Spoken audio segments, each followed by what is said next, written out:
O tema da ministração é entre vivos e mortos. Diga para o seu irmão: entre vivos e mortos. É assim a nossa vida. Nós andamos entre vivos e mortos. Pessoas que estão avivadas, não só espiritualmente, mas que estão vivas nos sonhos e nos projetos. É aquela natureza de pessoa que nos encoraja, que nos impulsiona, que você vai dizer para ela e contar sobre as suas frustrações, o tanto que você vem tentando trabalhar sem sucesso, o tanto que você vem tentando lutar pela sua família, pelo seu casamento, e pelos seus filhos, ou pelo seu ministério, sem retorno.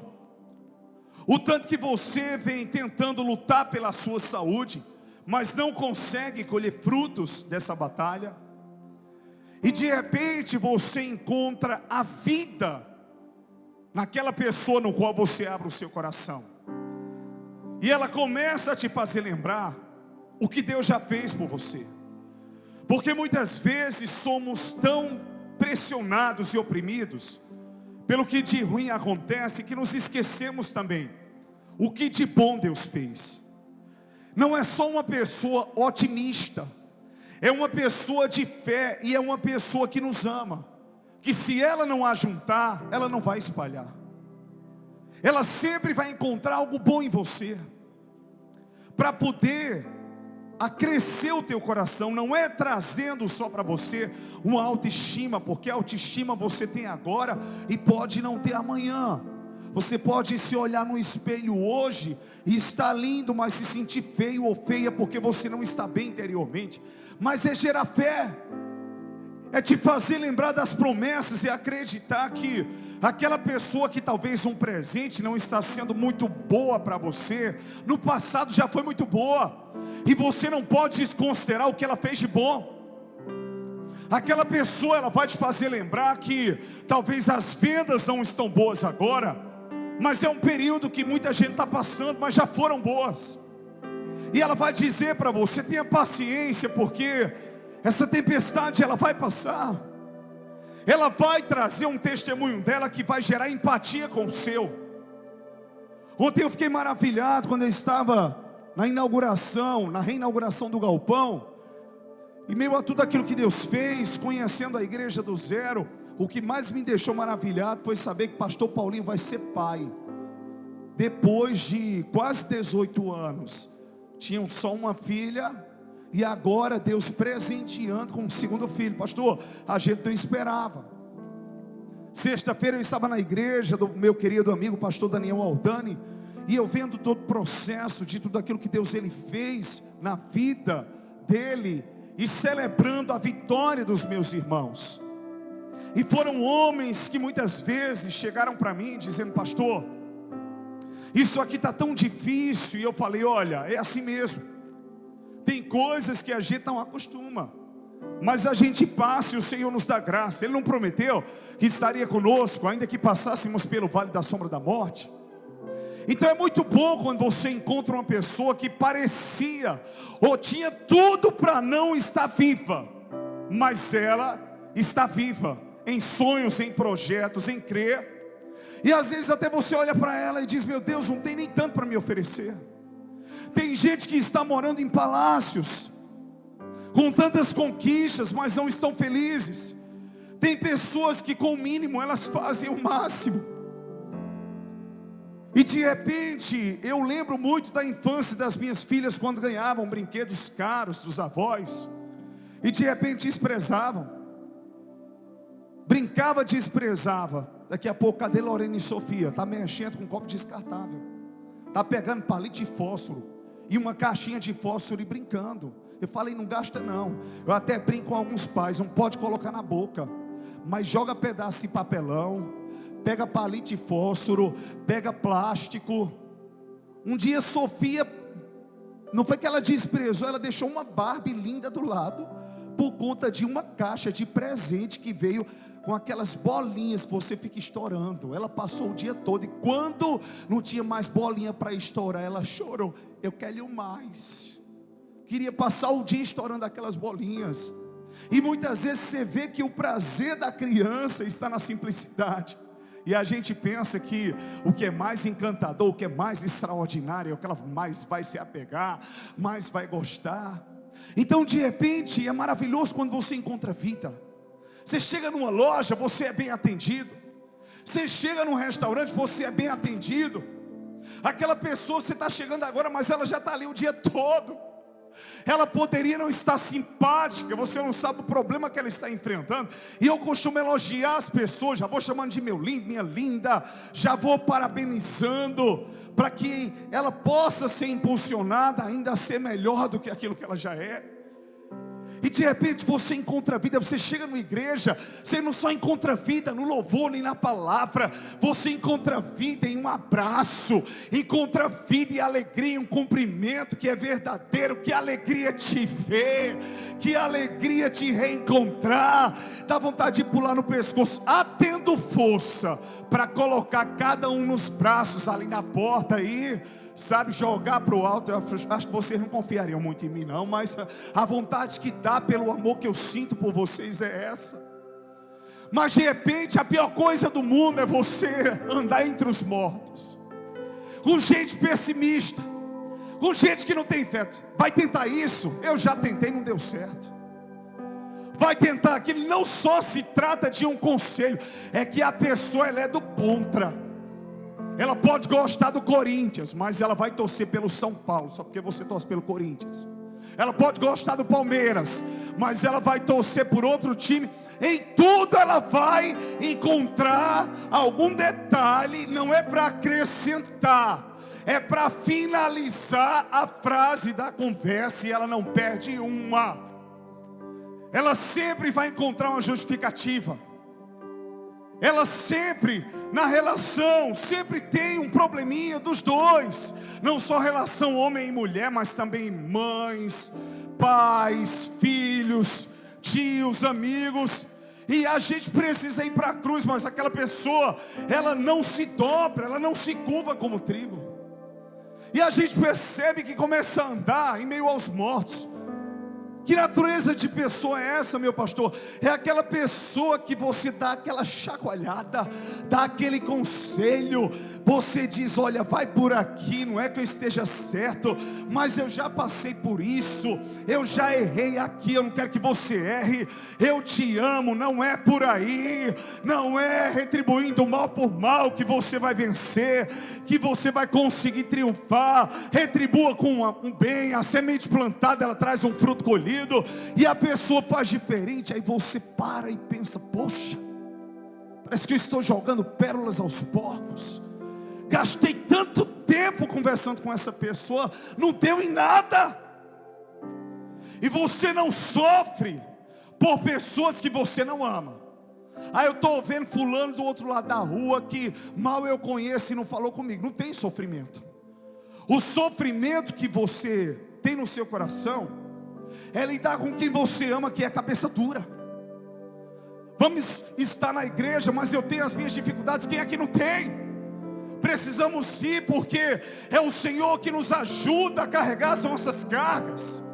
Lá é o hospital espiritual para que sejamos sarados, para que sejamos curados. Vinde a mim todos vós. Ele não vai nos deixar como nós estamos. A obra é do Espírito Santo por meio da palavra pregada. Ainda existe uma cruz também. Mas de repente você dá conselhos e você percebe que a sua vida é andar entre vivos e mortos. E como administrar pessoas bipolares? Como administrar a convivência com alguém que do nada ela muda de humor e você pergunta, o que foi que eu fiz?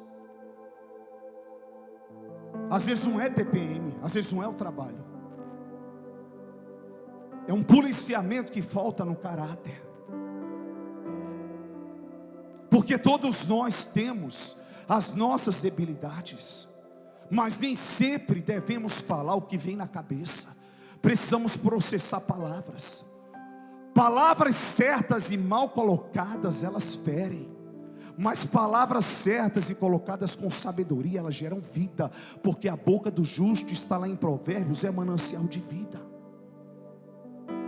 E às vezes você perde uma pessoa, você não consegue construir algo nela, porque você não sabe tratar com ela, você não entende a linguagem dela de amor, você não sabe como abordar. Você sabe que a pessoa é explosiva, por que vai chegar com explosão também? Sabe que a pessoa é mansa e demora para processar? Usa a linguagem da pessoa. Minha filha Sofia perguntou ontem: papai, me explica a diferença entre gregos, gentios. Eu estou lendo aqui judeus, e eu fui pregar para elas. Eu digo: vamos fazer o seguinte, filha, nós brasileiros aqui somos gregos, somos gentios, e judeus por nascimento eles lá, israelitas. E mesmo sendo, eu vou usando a linguagem, eu estou em meio aos médicos, eu tento usar algo, ou estudar sobre algo que está dentro da medicina. Se eu for convidado para falar para a polícia, eu vou estudar algo que faz parte ali do regimento da polícia, para bancários, para tudo. Estou entregando o segredo, né? Mas eu tento cavar, entendeu? Até aquilo que eu não entendo. A gente tem tantos vaqueiros aqui de qualidade, sabe? Eu tento entender, mas não entendo um pouco de cavalo, né? Para poder perguntar para eles e entrar na conversa, porque para conquistar um coração, isso não é dificuldade para mim. Eu tento conversar com a pessoa aquilo que é agradável para ela. Vá falar de gato com aquela pessoa, vá falar, sabe, de futebol, vá falar de beach tênis, vá falar de videogame, e de repente, sabe, você começa a entrar, vamos falar de saúde, malhação. Quer conquistar uma pessoa para Jesus? Conquiste primeiro o coração dela. Mas vamos entrar no texto. De repente, a nação de Israel, ela está no deserto, e murmurando por causa da liderança, achando que seria melhor estar no Egito, e que a liderança de Moisés e de Arão não estava qualificada para conduzi-los à terra da promessa. Por mais que Deus já tivesse feito tanto, por mais que Deus já tivesse brotado água da rocha, por mais que o Senhor tivesse mandado maná, tivesse aberto o mar, as pessoas, elas não queriam passar pelo que elas estavam passando, mas elas só estavam passando por tudo aquilo em virtude da natureza do que elas plantavam. A desobediência, a murmuração, a ingratidão, e elas estavam transferindo isso para a liderança, porque eu acredito que uma das maiores fraquezas de caráter do ser humano é quando ele sabe que é parte também de uma sociedade. Eu conversando com pastores, meu Deus, nós militamos uma mesma causa, temos uma nomenclatura aqui na terra, tem igreja batista, tem igreja em Contas Águas, tem presbiteriana, tem tantas outras, mas nós militamos ali no comando do mesmo general que é Cristo, nós fazemos parte do mesmo exército, isso não podia nos separar. E quando eu escutei de pastores, eles dizendo que pessoas até da família da fé, de outras igrejas, criticando, dizendo que não daria certo, que era um bando de louco, eu fico dizendo: meu Deus, um exército dividido não subsistirá. Precisamos ter uma visão de reino, de unidade. Quando é que isso vai acabar? Isso é imaturidade, isso é partidarismo, isso é gente que está no leite. Por isso que Paulo disse lá em 1 Coríntios, ali capítulo 3, eu poderia trazer para vocês um alimento sólido, mas eu não posso, porque vocês não têm estrutura, vocês ainda precisam de leite, porque uns dizem eu sou de Paulo, outros dizem eu sou de Apolo. Quem somos nós, se não servos de Deus Altíssimo? Uns pregam, uns plantam, outros regam, mas é Deus que traz o crescimento, Ele é o edifício, Ele é a estrutura base. Como é que eu vou torcer para que outra igreja não dê certo? Como é que eu vou torcer contra outros pastores? Meu Deus, são nossos irmãos, são pessoas como nós. Que competição é essa de quem tem mais gente, quem tem menos gente? Que o reino cresça, que Cristo seja glorificado. Você precisa de um nome, eu tenho um nome. Mas isso não pode trazer para nós individualismo. Eu celebro quando eu vejo pessoas que eu amo bem, crescendo e prosperando. Isso tem que existir em nós. Isso se chama visão de reino, maturidade. E eu quero deixar esse legado para a igreja. Em nome de Jesus, seja fiel a Deus. Honre a sua igreja local, mas não seja partidário. Qual que é o problema não tendo culto aqui, de você visitar um outro lugar? Eu nunca proibi ninguém de voar. Eu quero que vocês possam ir além daquilo que eu já fui. Porque antes de serem ovelhas na terra do pastor André, vocês são de Cristo. Vocês têm um dono e um general. Eu passarei, mas aquele que era, que é e que há de vir, Ele é eterno. Ele é pastor na terra e será o nosso eterno pastor e rei nos céus.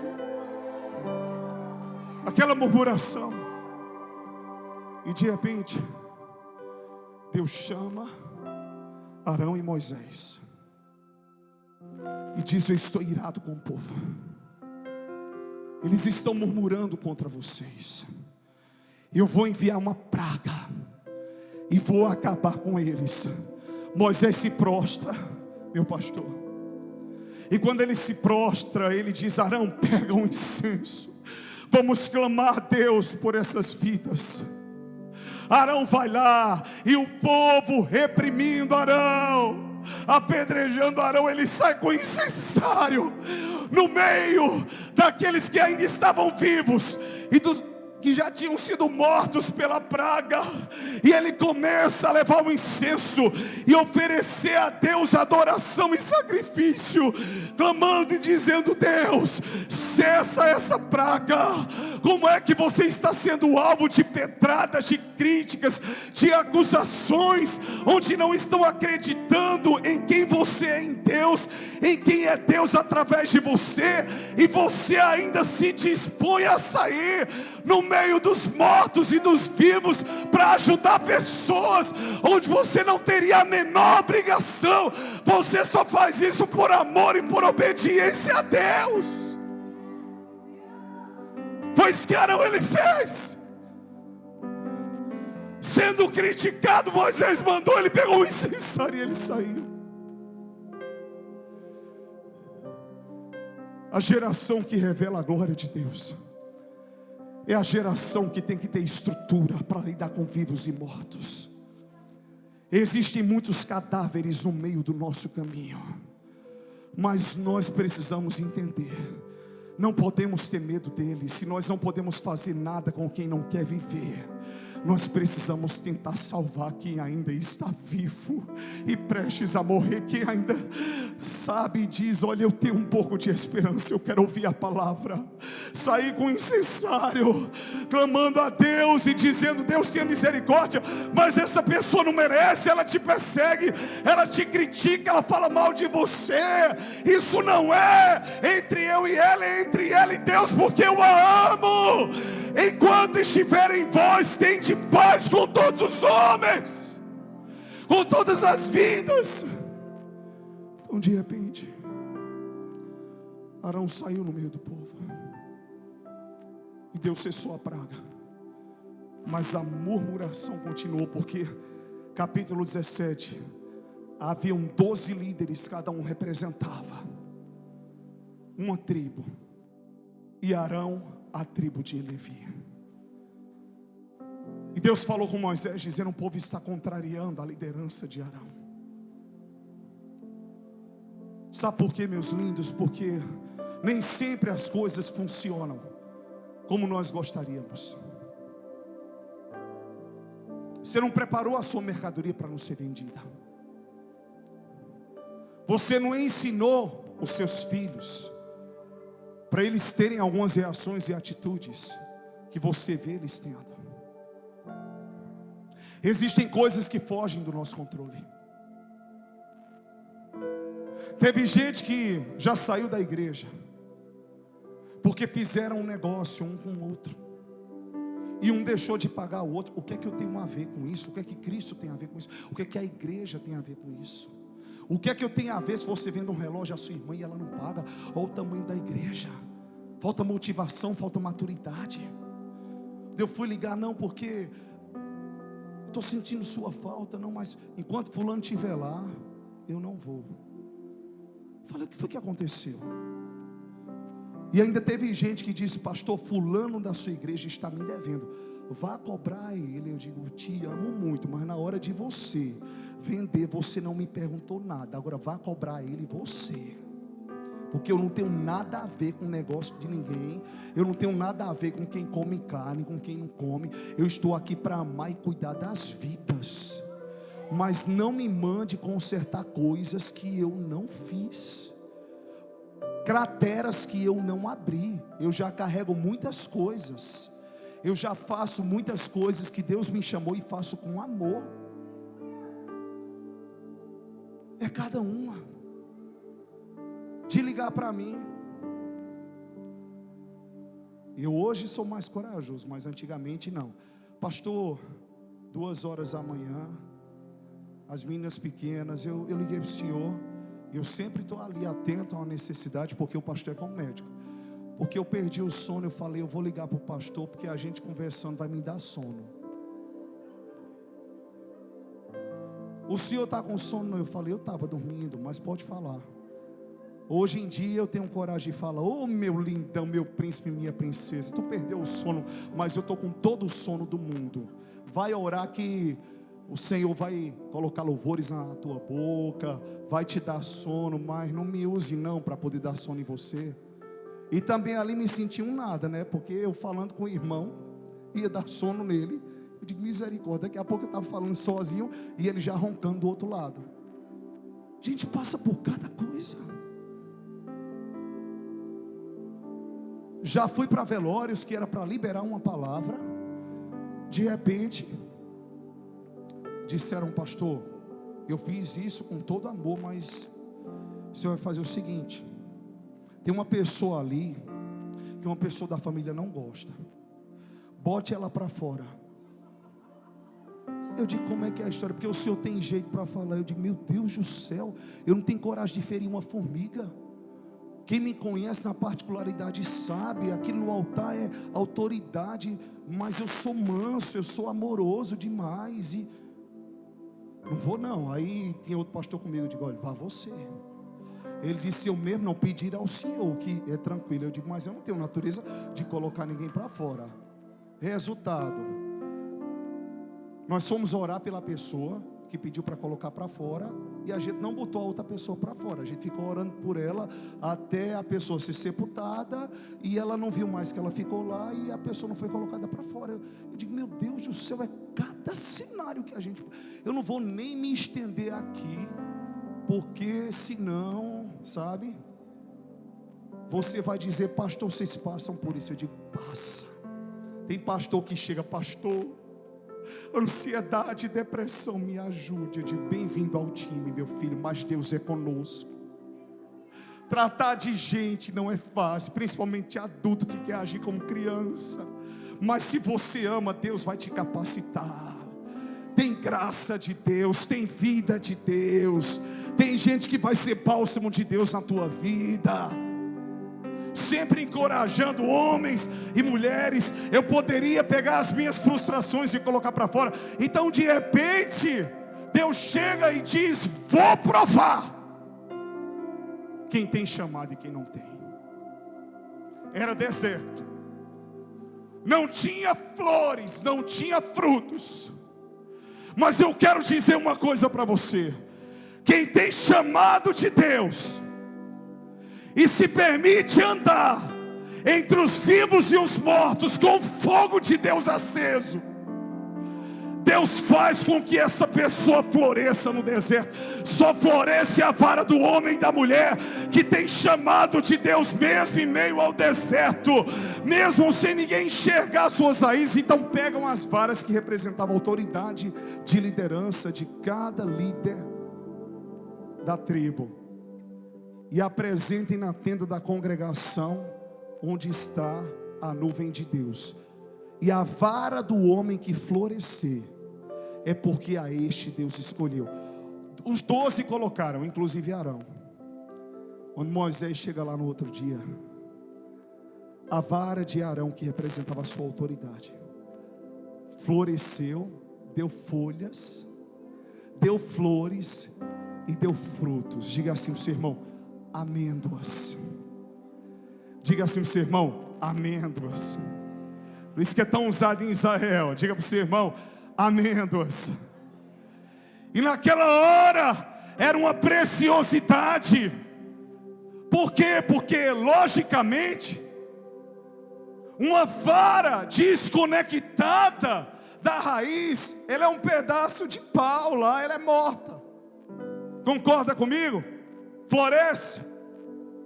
Um cajado floresce? Não, não floresce.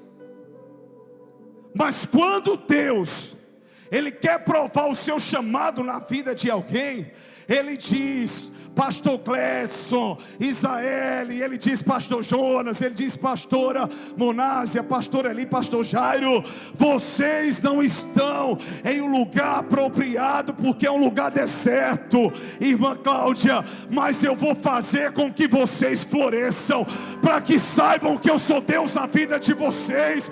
É no banco que você trabalha, é com a confecção que você trabalha, é onde Deus te colocou, é dentro da sua casa. Eu vou mostrar que através da tua vida brotam flores, folhas e frutos. Está lá a ação do Pai, do Filho e do Espírito. Se você crê, aplauda lindamente ao Senhor. Tudo que uma árvore poderia produzir foi produzido. E Moisés tirou a vara de Arão e disse: está aqui.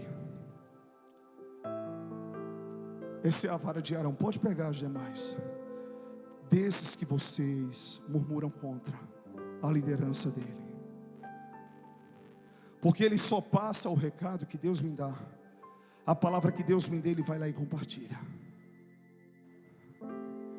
Quando você entra no meio de vivos ou de mortos, como florescer diante dessas pessoas? 3 princípios. Primeiro deles: não deixe o fogo apagar. Diga para o seu irmão: mantenha um incenso aceso. Vai ser duro lidar com os cadáveres da vida. Vai ser duro lidar com gente fria. Vai ser duro lidar com gente invejosa. Vai ser duro lidar com as perseguições. Vai ser duro lidar com pessoas que querem te passar a perna. Vai ser duro lidar contra a economia. Vai ser duro lidar contra a injustiça. Mas mantenha o incenso aceso, porque se existe morte, também existe vida. Mantenha, diga para o seu irmão, mantenha a lamparina acesa. Mantenha o fogo aceso. Segundo princípio: entregue os seus títulos na presença de Deus. A vara representava a liderança e a autoridade que estava sobre Arão, como líder da tribo de Levi. Quando Moisés disse: Deus precisa provar o povo a quem ele escolheu, Arão disse: está aqui minha vara. Quando você entrega a sua posição e quem você é, Deus manifesta quem Ele é através da sua vida. Quando você não tem vaidade de caráter, não é soberbo, não se gaba pelo que tem, pelo que conquistou, mas diz: o meu carro eu tenho porque o Senhor me deu, a minha casa eu tenho porque o Senhor me deu, esse negócio eu tenho porque o Senhor me deu, eu sou grato, eu posso viajar porque o Senhor me permite, eu tenho saúde porque o Senhor me permite, eu tenho filhos, eu tenho uma família porque o Senhor me deu. Ela tem defeitos como todas as outras têm, mas é minha família. Eu tenho amigos que no momento que eu precisei, eles foram leais e fiéis, e eu não posso me esquecer disso. Eu tenho que ser grato. Foi Deus que me deu. Entregue. Muitas vezes eu disse: Deus, eu nunca tive vaidade no meu coração por exercer a posição que eu exerço. Até muitas vezes eu não quis, mas o Senhor me colocou para presidir, para liderar. O Senhor tem um propósito. Eu estava ontem lá no galpão, na reinauguração, e sonhando com vocês. E quando foi de madrugada, umas loucuras santas, eu já estava vendo a nossa nova igreja. Eu via já as cadeiras pretas e acolchoadas, e um espaço de área de alimentação, estacionamento. E eu comecei a pensar em cada vida. Eu comecei a pensar nos projetos sociais, e Deus me fazendo sonhar, e Deus me fazendo, sabe, quando eu acordei, Deus foi me dando estratégias, direcionamentos. Quando foi hoje, eu recebi uma palavra de uma pessoa improvável que testificou que Deus gerou no coração. Aí o Senhor falou comigo e disse: você ama muito aquele povo, né? Eu digo: Deus, eu não consigo viver sem o Senhor e sem eles. Cada rostinho que eu vejo na igreja, eles não têm a dimensão o amor que eu tenho por eles. Dá vontade de entrar pelos stories, dá vontade de entrar pelo celular, com aquele coração bem gigante do amor de Deus, de Cristo, e dizer: o mundo pode ter te abandonado, Deus, eu nasci para isso. Eu nasci para cuidar de vidas, eu nasci para amar pessoas, eu nasci para cuidar dos perdidos. Deus, eu não posso deixar pessoas pararem, eu não posso deixar pessoas morrerem no meio do caminho, eu não posso desvalorizar uma pessoa por causa disso. E às vezes eu fico machucado porque eu vejo alguém sendo tão frio com aquela pessoa. Eu digo: Deus, eu não sou normal. Minha mãe disse: meu filho, eu sempre vi isso em você, mas eu sabia que ao mesmo tempo você ia sofrer por muito amar, mas eu não podia fazer nada. Está na sua essência. É um caráter de Deus em você. E em breve eu já tenho uma surpresa para contar, mas não vou contar hoje. Mas é sonhando com o Reino, é sonhando com a abertura de novas igrejas, de entrando nas casas, levando cestas básicas, alimentando, fazendo. E o recurso de quem vem, daquele que é dono do ouro e da prata.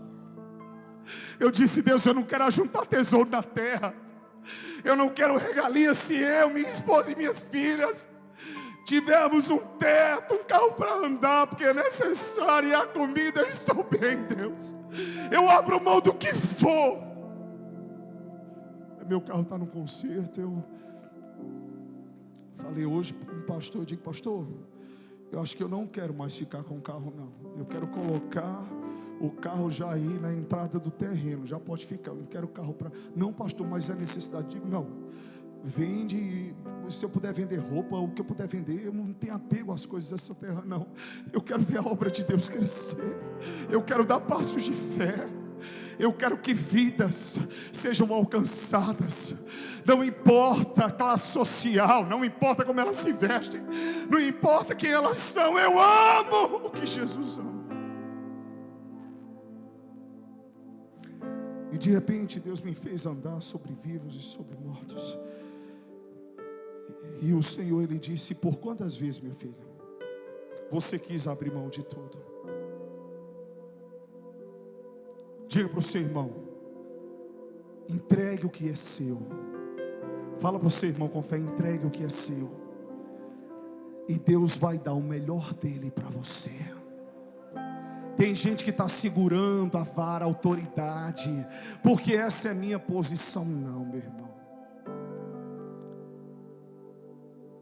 Eu fui ontem, e a gente se reuniu como pastores assim, num lugar separado, e nós fomos apresentados lá, mas não foi entrado em detalhes. Está o pastor, o presidente de tal igreja, tudo, e o prefeito lá da cidade. Vocês querem um pedaço de pizza? Eu não como, mas vocês querem refrigerante aqui? Eu partindo, aí chegou um café para o Flávio Duque lá, e eu brincando, digo: pastores, vocês ganharam um café desse também? Não, né? Vocês estão fazendo acepção de pessoas, e mexendo com o pessoal lá, e brincando e divertindo com os pastores. Aí uma moça que estava lá, simpática, com outra irmã, pessoal da prefeitura, apontando. Aí ela disse: Disse: vocês querem alguma coisa? Não, a gente está achando você diferente. Você é o quê? Você é jornalista? Você... Eu digo: não, eu sou pastor. É pastor? De que igreja? Eu falei: dessa igreja aqui. Disse: você é pastor dessa igreja? E você está colocando os copos de refrigerante aqui para a gente e servindo as pizzas? Eu falei: é. Vocês querem mais alguma coisa? Então, pastor, me perdoe, eu não sabia que o senhor era pastor. Perdoar por quê? Eu vi alguma coisa diferente, eu vi o senhor brincando aqui, mas eu não sabia. Me perdoe. Eu digo: perdoar por quê? Ela disse: porque eu deixei o senhor me servir. Eu digo: mas Jesus, ele disse que aquele que quer ser o primeiro, que seja aquele que serve. Jesus, ele disse: eu não vim na terra. Hoje ele está sendo honrado, mas eu não vim para ser honrado, eu vim para servir. Ele foi exaltado, o Pai o exaltou sobremaneira. Ele deu um nome que está acima de todo nome. Então entenda uma verdade: se for preciso, entrega a vara e o cajado. Amém ou não amém? Terceiro e último princípio. Eles entregaram à noite, e Deus disse: a vara do homem que tivesse chamado vai florescer. Diga assim para o seu irmão: está escuro, mas quando o amanhecer chegar, o que estava morto florescerá. Onde parecia não existir vida, onde não parecia existir seiva, testificação, Deus fez com que a vara de Arão florescesse. E ela foi tão representativa que o comando foi que ela fosse colocada dentro da arca da aliança, que representava a presença de Deus. Então diga assim para o seu irmão: diga: o amanhã virá. Não sei se o amanhã para você vai ser na segunda, na terça, na quarta, mas eu declaro que o amanhã de Deus na sua família, na sua saúde, nos seus negócios virá. E aquilo que estava morto florescerá. Você não está vendo muito, porque está escuro, é provação. Mas quando vier a alvorada, quando chegar o sol da justiça, você verá que o que você depositou na presença de Deus floresceu. Se você crê, aplauda lindamente o nome do Senhor. Diga para o seu irmão, diga: se prepare. Não, peraí, eu falei sobre florescer. Eu creio que eu estou entre vivos aqui. Tem algum morto aqui? Tem algum morto? Fala para o seu irmão, diga: estou vivo. Defunto é que nem se move, nem se fala, mas vivo fala. Então olha para o seu irmão como vivo e diga: se prepare, porque essa semana você vai começar a florescer. Segura a ansiedade, vai dormir, descansa no Senhor. Arão não ficou ali na porta: como é que vai fazer? Como é que eu vou casar? Deus vai prover. Quando é que eu vou ser promovido? Deus cuida de mim. Quando é que fulano de tal vai se converter? Deus vai trazer, porque a Bíblia diz que Ele converte o coração dos pais aos filhos. A palavra diz que Ele diz: eu sou o que sou, e além de mim não há outro, e operando eu, quem impedirá? Eu vim para trazer vida e vida abundante. Como é que a cura virá? Ela virá. Ela virá. Diga assim para o seu irmão, diga: se prepare. Diga: até domingo tem amêndoas na tua história. Diga: tem flores na tua história. Tem frutos. Quantos creem nisso? Digam aleluia. Pastor, estou um galho morto, estou uma flor murcha, mas Deus é aquele que traz vida.